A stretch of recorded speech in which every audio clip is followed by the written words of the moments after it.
I returned from 12 years of Black Ops missions to find my mother serving cocktails at a poolside party in the waterfront mansion I bought her. She looked at me with clouded eyes and asked if I was here to fix the air conditioning. She didn't recognize the Navy SEAL standing in front of her. She didn't know that the man in the contractor's uniform had $80 million in cryptocurrency and a burning need to destroy the people who stole her life. My name is Michael Reed. I'm 62 years old. For the last 12 years, I've been operating in places that don't exist on maps, doing things the government will never acknowledge. I survived IEDs in Fallujah, firefights in Mogadishu, and a helicopter crash in the mountains of Afghanistan. I came home with more scars than skin and a purple heart I'll never wear. But none of that prepared me for what I found when I walked up the driveway of 2847 Ocean Boulevard, La Jolla, California. I had purchased this property 15 years ago, cash, after my first major contract payout. $6.8 million for 8,000 square feet of pure California dream. White stucco walls, Spanish tile roof, infinity pool overlooking the Pacific. I bought it for my mother, Emma Reed, the woman who raised me alone after Dad died when I was 7. I bought it so she could spend her final years in comfort, so she could watch the sunset from the terrace, where we used to eat ice cream when I was a kid visiting the beach. I had called ahead. I told my brother Daniel that I was coming home. He sounded surprised, almost panicked. He said Mom was doing great, that the house was perfect, that everything was exactly as I left it. He said he'd been taking care of her, managing the property, making sure she wanted for nothing. He lied. The gate was open when I arrived. A catering truck was parked in the circular driveway. Music and laughter drifted from the backyard. I walked around the side of the house, my military training making me move silently despite the gravel path. I wanted to surprise them. I wanted to see Mom's face light up when she saw her son home safe after all these years. What I saw instead made my blood turn to ice. The party was in full swing. 50, maybe 60 people scattered around the pool deck, wealthy types, judging by the designer swimwear and the bottles of Dom Perignon, and moving among them, carrying trays of canapes and refilling champagne flutes, was my mother. She was 78 years old. She wore a black and white maid's uniform that hung off her thin frame. Her hair, which used to be thick and silver, was now sparse and gray, pulled back in a severe bun. Her hands shook as she carried the heavy tray. I watched her nearly drop it, watched her apologize profusely to a woman young enough to be her granddaughter. I stood frozen behind a palm tree, unable to process what I was seeing. This was my mother, the woman who worked 2 jobs to keep me in school, the woman who never missed one of my football games, even when she was dead on her feet from exhaustion. And now she was serving drinks to strangers in the house I bought to honor her. I watched a man snap his fingers at her. "Hey, you, more ice." She hurried to comply, her movements stiff with arthritis I didn't know she had. Then I saw him, my brother Daniel. He was lounging on one of the deck chairs I'd had custom made from Italian teak. He wore designer swim trunks and aviator sunglasses, a Cuban cigar in one hand and a crystal tumbler in the other. Next to him was Jessica, his wife, stretched out like a cat in a bikini that cost more than most people's monthly rent. Daniel was laughing. He was holding court, telling some story that had his guests in stitches. He looked prosperous. He looked comfortable. He looked like the lord of a manor. My mother walked past him, struggling with a heavy cooler. He didn't even glance at her. She might as well have been furniture. I felt something crack inside my chest. It was the same feeling I'd had the first time I saw a child killed by a suicide bomber. The same feeling I'd had when I held my dying teammate in my arms while we waited for medevac. It was rage and grief, and a terrible, cold clarity. I could have walked out there. I could have grabbed Daniel by the throat and thrown him into that infinity pool. But 12 years of tactical operations had taught me patience. I had learned to wait for the perfect shot. I had learned that the best revenge is the kind that destroys your enemy completely, not just temporarily. I needed to understand what had happened. I needed evidence. I needed to know the full extent of the betrayal before I made my move. So I did what SEALs do best. I conducted reconnaissance. I left the property and drove to a coffee shop 3 blocks away. I opened my encrypted laptop and started digging. Within an hour, I had accessed county property records, tax filings, and court documents. What I found made me want to put my fist through the screen. The house was no longer in my mother's name. It had been transferred to Daniel 6 years ago, according to a deed that bore her signature. But I knew my mother's signature. I'd seen it on every birthday card she'd ever sent me. The one on this document was close, but not quite right. The loop on the E was wrong. The slant was too steep. I dug deeper. I found that Daniel had been declared the legal guardian of Emma Reed 3 years ago, citing her diminished mental capacity and inability to manage her affairs. There was a doctor's report claiming she had early-stage dementia. The doctor's name was Richard Kelly, and a quick search showed he'd been sued for fraud twice and had his license suspended once. I found bank statements. My mother's accounts had been drained. The monthly deposits I'd been making for 12 years, $20,000 every month wired from my offshore accounts, had been rerouted to Daniel's personal accounts starting 6 years ago. That was $240,000 a year. Nearly $1.5 million total. But the worst discovery came when I searched for life insurance policies. I'd taken out a $10 million policy on myself before my first deployment, with my mother as the sole beneficiary. It was standard practice for guys like me. If you don't come back, at least your family is taken care of. The policy showed a claim filed 8 years ago, beneficiary payout, $10 million. Recipient, Daniel Reed, as guardian and executor of Emma Reed's estate. They had declared me dead. I pulled up the claim documents. There was a death certificate, issued by some military bureaucrat I'd never heard of. Killed in action, it said. Body unrecoverable. The claim had been processed, the money paid out, and apparently my mother had never seen a dime of it. I sat in that coffee shop for 2 hours, staring at the screen, my hands gripping the edge of the table until my knuckles went white. I thought about all the missions I'd run, all the times I'd put my life on the line. And the whole time, my brother was back home, stealing my mother's house, stealing my money, and making her work as a servant in her own home. No, not her home anymore. His home, the home he stole. I closed the laptop. I pulled out a burner phone I'd picked up at a gas station. I made 3 calls.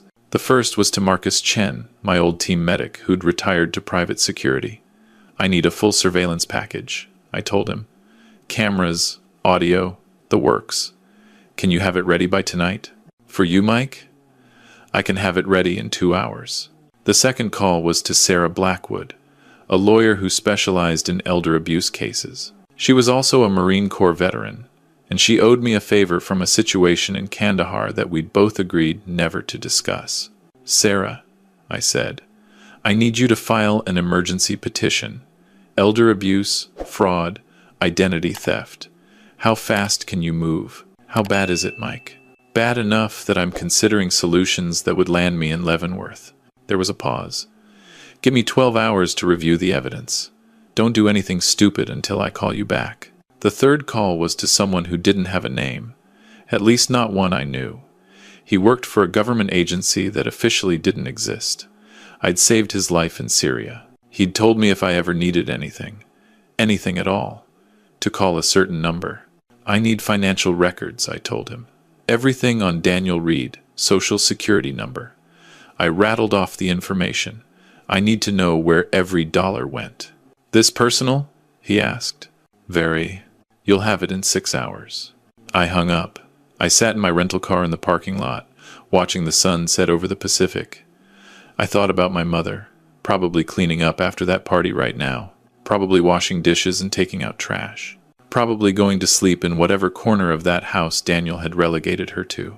I thought about the oath I'd taken when I joined the SEALs, to defend against all enemies, foreign and domestic. I'd spent 12 years fighting foreign enemies. Now it was time to deal with a domestic one. I started the engine and drove to a hardware store. I needed some tools. Marcus would bring the high-tech equipment, but I needed the basics. A good lockpick set, some contractor clothes, a clipboard, the kind of things that let you walk into any building in America without raising suspicion. Because tonight, I was going back to that house. Tonight, I was going to plant cameras in every room. And tonight, I was going to start gathering the evidence that would bury my brother so deep he'd never see sunlight again. I had spent 12 years learning how to hunt the most dangerous men in the world. Daniel was about to learn what happened when a sheepdog came home and found wolves in his den. The night air was cool when I returned to Ocean Boulevard at 2 a.m. Marcus had met me at a parking lot 5 blocks away and handed over a duffel bag full of equipment.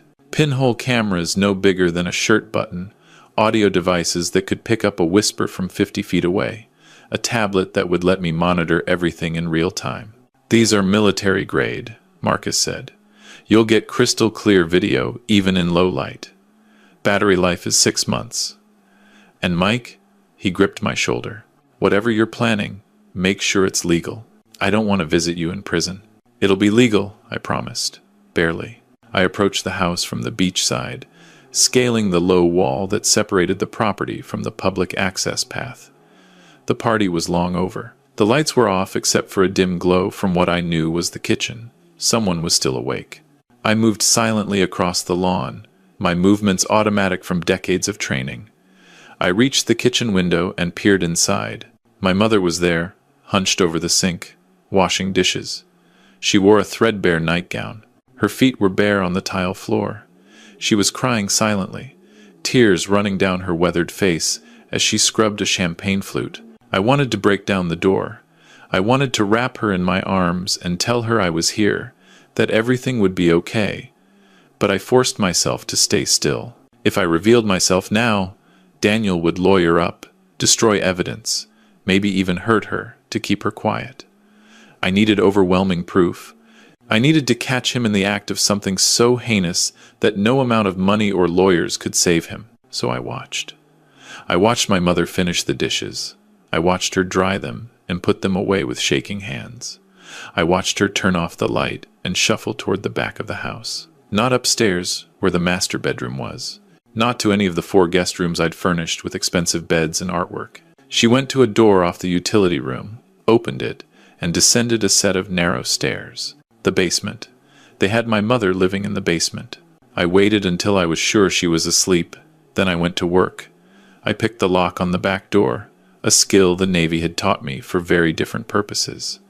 Inside, the house smelled wrong. It didn't smell like my mother's cooking or her lavender soap. It smelled like expensive cologne and wine and the particular brand of decay that comes from spiritual rot. I moved through the rooms like a ghost, placing cameras in air vents, behind picture frames, inside the decorative succulents Jessica favored. I placed audio devices in the chandelier above the dining room table, in the living room, near where I'd seen Daniel lounging, and in the master bedroom. The master bedroom was an abomination. My mother's furniture, the antique pieces she'd inherited from her own mother, were gone. In their place was modern minimalist garbage that probably cost a fortune and had zero soul. The walk-in closet, which I'd designed for my mother's modest wardrobe, was crammed with Jessica's designer clothes, tags still on half of them. I placed a camera in the smoke detector and moved on. The basement was the worst. I had designed it as an entertainment room, wine cellar, maybe a home gym. It had good bones, good light, good ventilation. Daniel had turned it into a cell. My mother's room was a corner sectioned off with cheap drywall. Inside was a twin bed with a thin mattress, a small dresser, and a lamp. That was it. No windows, no decorations, no bathroom, just a door that led to a tiny utility toilet and sink. The water-stained ceiling had a crack that dripped moisture. On the dresser was a photograph in a cheap plastic frame. It was me, in my dress blues, from my graduation from SEAL training 28 years ago. Young, proud, full of idealism. Next to it was my Purple Heart, the one I'd mailed home from Germany after I got hit with shrapnel. She had kept them. Even after they told her I was dead. Even after they took everything from her. She had kept these 2 items. I placed a camera in the heating vent and left. By 4 a.m., I was back in my rental car, tablet in hand, watching the feeds come online one by one. Crystal clear video. Perfect audio. I had eyes and ears in every important room in the house. Now I waited. Now I watched. And what I saw over the next 48 hours made me understand why combat veterans sometimes snap and do terrible things.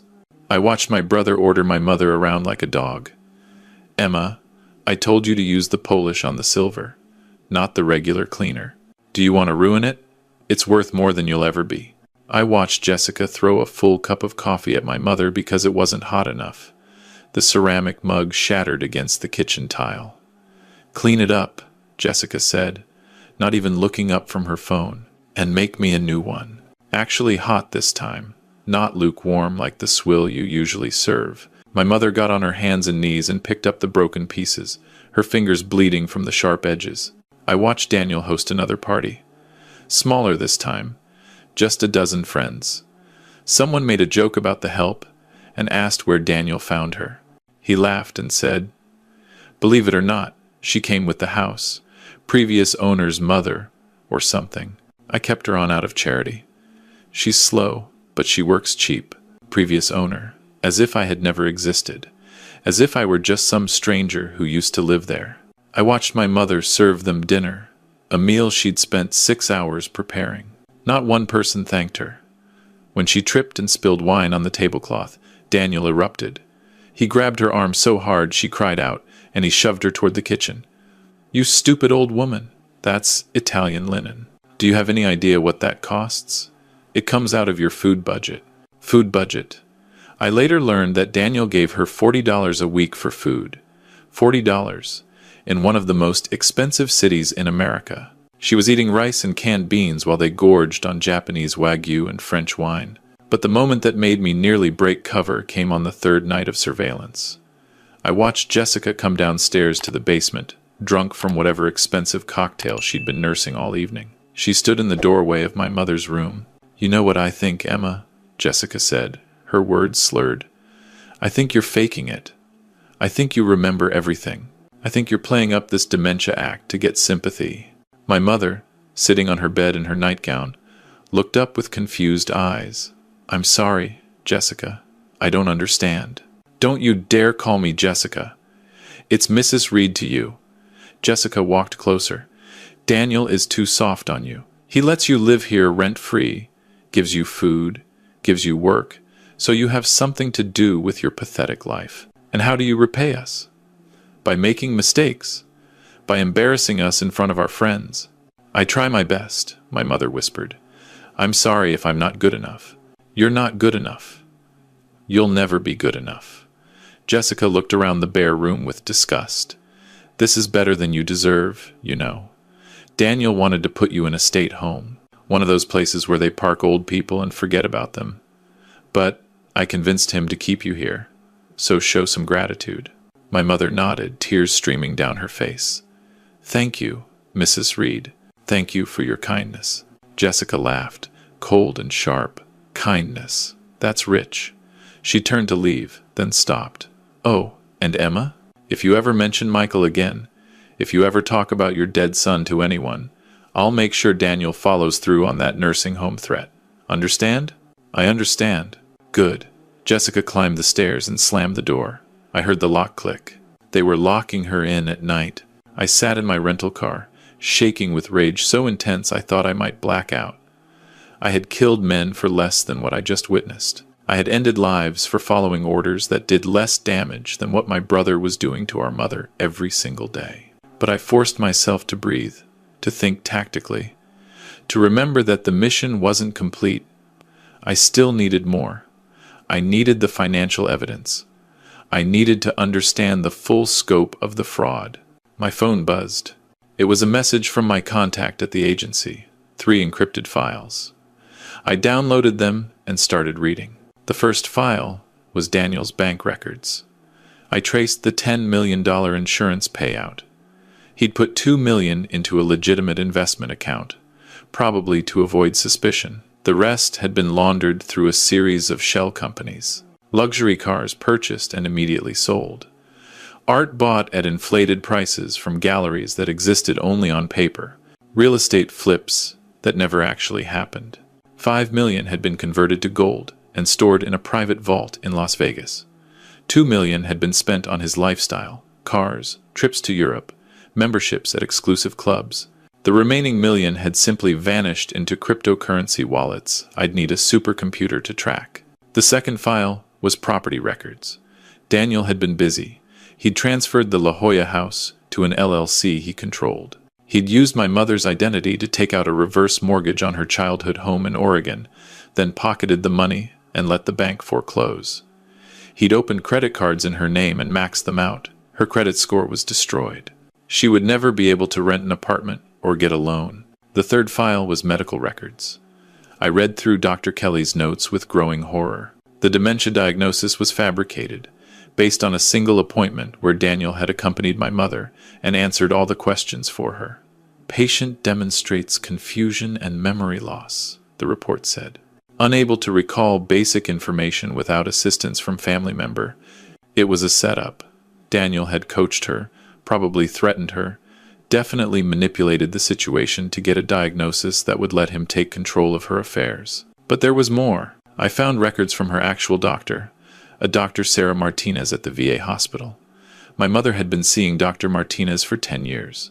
The notes were detailed and clear. Patient is sharp, engaged, no signs of cognitive decline. Discussed current events, remembered detailed family history, demonstrated excellent recall. The last appointment was 6 years ago, right before Daniel got the Guardian papers. After that, nothing. He'd cut her off from her real doctor and only took her to the complicit Dr. Kelly when he needed documentation. I had everything I needed: financial fraud, elder abuse, identity theft, insurance fraud.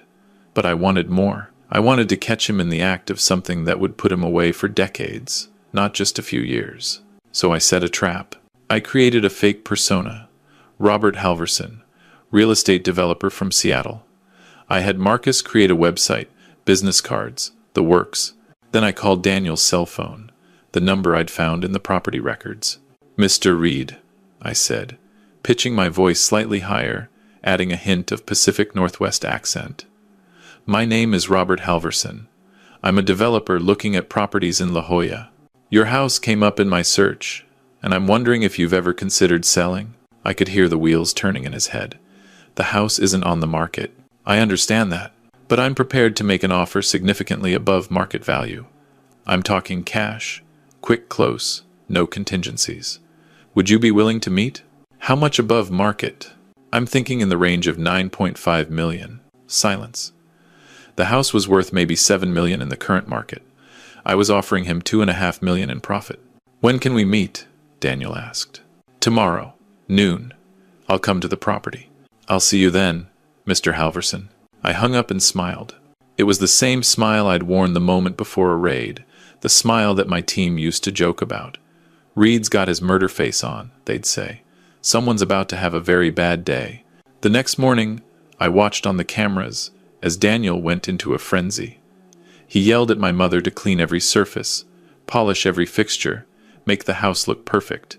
"We have an important visitor. If you embarrass me, you'll regret it." She worked all morning, moving slowly but thoroughly.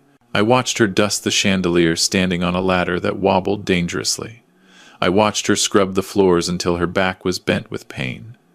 Daniel didn't help. He spent his time getting dressed in an expensive suit, rehearsing his pitch in the mirror.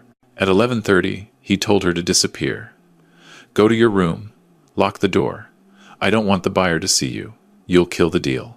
She obeyed without question, descending to the basement like a ghost. At noon, I rang the doorbell. I wore a tailored suit, carried a leather briefcase, looked every inch the successful developer. Daniel opened the door with a smile that reminded me why I'd never liked him, even as kids. "Mr. Halverson, please, come in." "Beautiful property," I said, looking around. "Just beautiful. I can see why you love it here." "It's been in my family for years," Daniel lied smoothly. "But you know how it is. Time to downsize. Enjoy a different phase of life." We walked through the house. He showed me every room, spinning elaborate lies about the history, the renovations, the priceless artwork he'd hung on the walls. I nodded and took notes on an iPad, playing the role perfectly. "There's just one thing," I said as we finished the tour. "The county records show a discrepancy. The property was originally purchased by a Michael Reed. Are you related?" Daniel's face flickered, just for a moment. Then the smile returned. My brother. He died years ago, sadly. Military. I inherited the property as next of kin. I'm sorry for your loss, I said. Was he in Iraq? Afghanistan? Both, actually. Hell of a soldier. Died a hero. He said it so smoothly, with such false sincerity, that I wanted to break his jaw right there. Well, I said, I think we can move forward. I'd need to do some due diligence, of course. Title search, inspection, that sort of thing.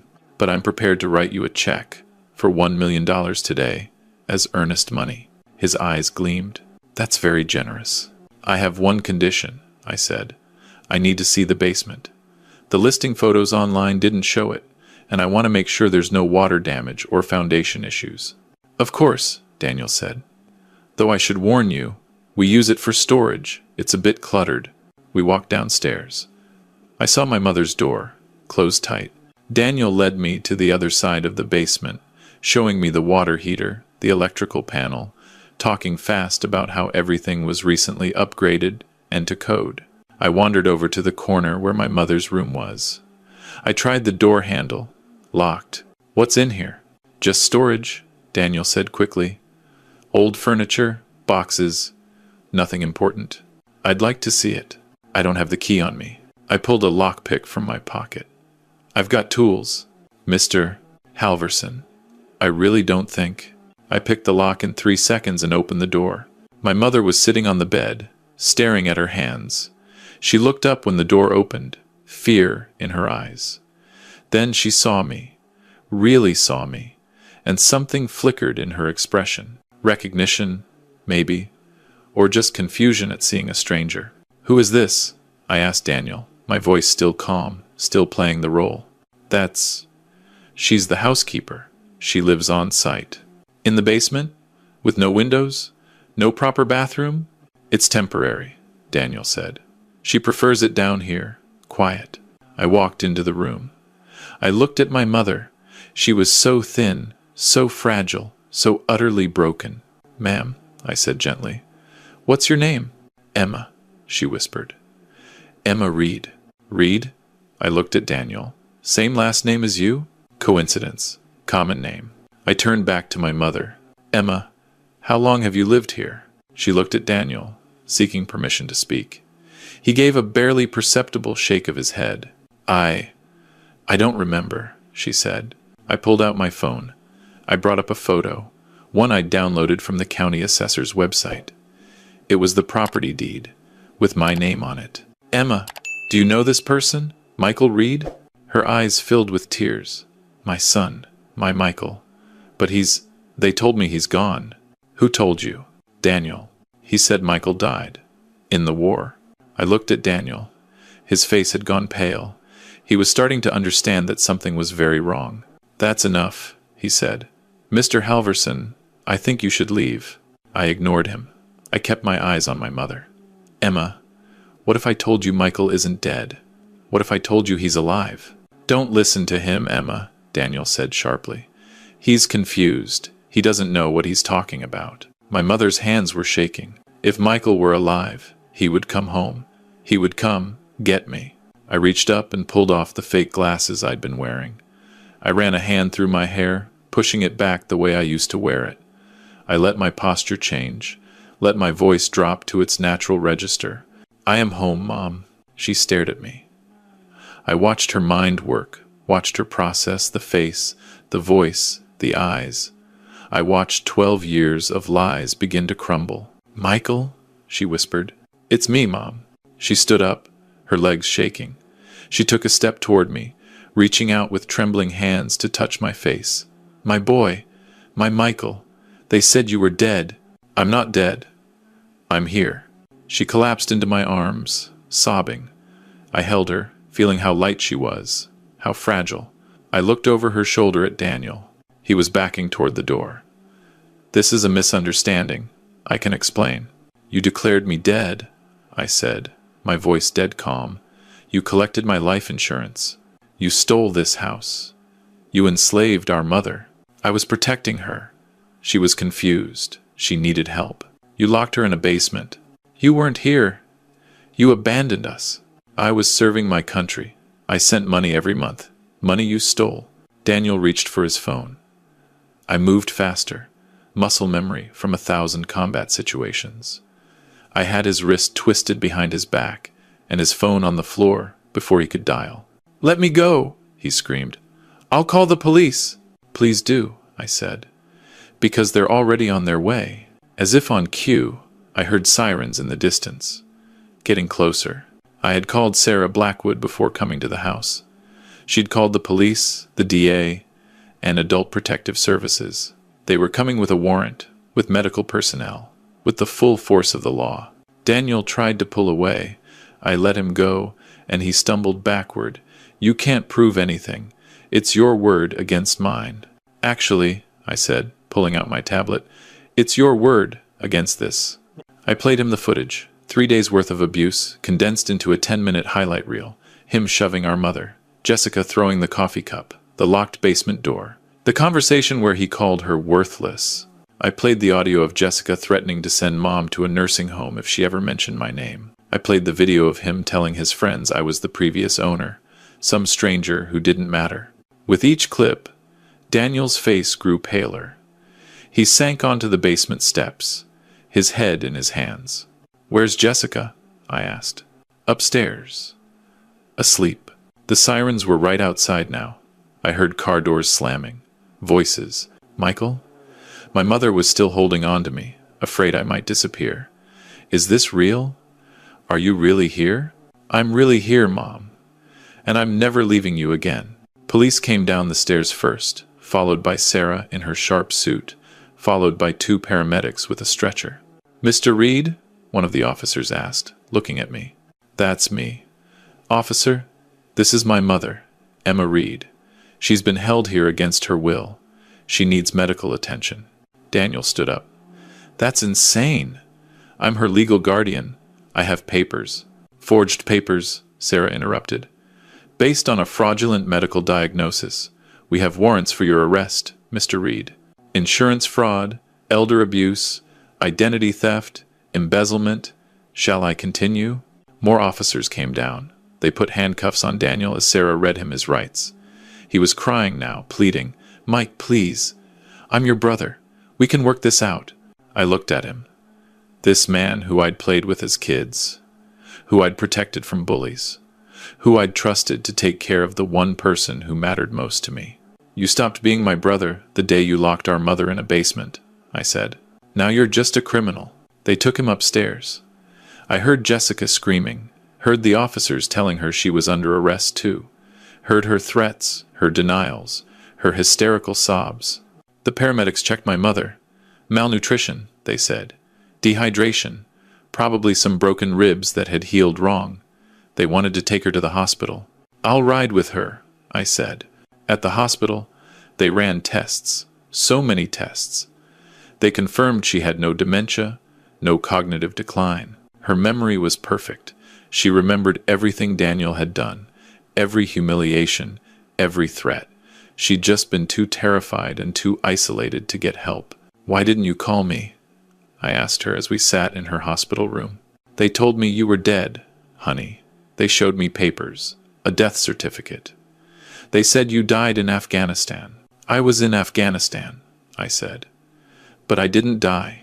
When you didn't come home, when years went by and you didn't write or call, I thought maybe it was true." Tears rolled down her weathered cheeks. "I thought I'd lost you. I was on Black Ops, Mom, deep cover. I couldn't make contact. I thought you were safe.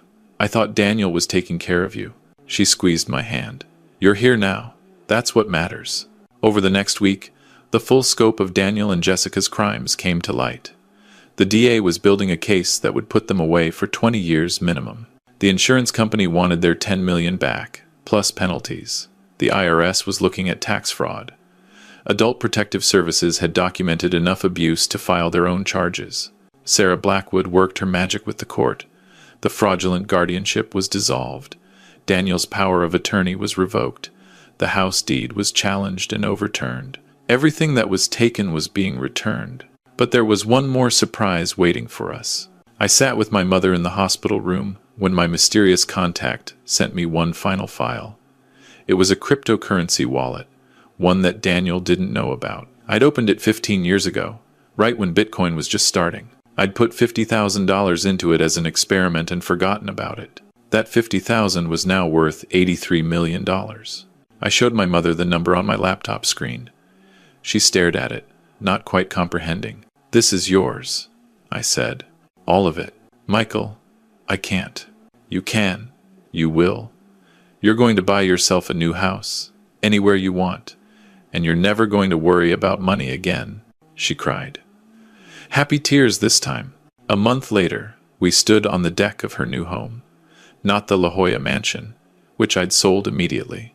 She didn't want it, didn't want the memories. Instead, we bought a smaller but beautiful Craftsman in Coronado, right on the bay. 3 bedrooms, a garden, neighbors, who brought casseroles and welcomed her warmly. Daniel and Jessica were in custody, awaiting trial. Their assets had been seized. They would spend the next 2 decades in prison, and when they got out, they'd be penniless and unemployable. Dr. Kelly had lost his medical license permanently.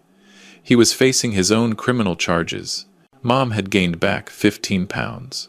The color had returned to her face. She was seeing a therapist, working through the trauma. But mostly, she was healing. "I still can't believe you're here," she said as we watched the sun set over the water. "Believe it, Mom. And I'm not going anywhere. I'm retired now. No more deployments. What will you do?" I thought about it. Maybe I'll write a book. How to Destroy Your Enemies, using the legal system. Could be a bestseller. She laughed. It was the first time I'd heard her really laugh in years. We sat in comfortable silence, watching the boats in the harbor, listening to the gulls. I'd spent 12 years fighting terrorists, dictators, and fanatics. I'd learned that the worst enemies aren't always the ones shooting at you. Sometimes they're the ones who smile to your face while they destroy everything you love. But I'd also learned that justice, while sometimes delayed, is never denied. Not when you have the patience to wait for the perfect moment to strike. Daniel had gambled that I was dead, that I'd never come home, that he could steal with impunity. He'd forgotten the first rule of warfare: never leave an enemy alive behind you. He'd left me alive, and I'd come home. The sunset turned the water gold. My mother reached over and took my hand. "Thank you, son." "For what?" "For coming back. For fighting for me. For being my hero." I squeezed her hand. "You raised a seal, Mom. We never leave anyone behind, especially not family." We sat there until the stars came out, 2 survivors of different kinds of wars, finally home and finally at peace.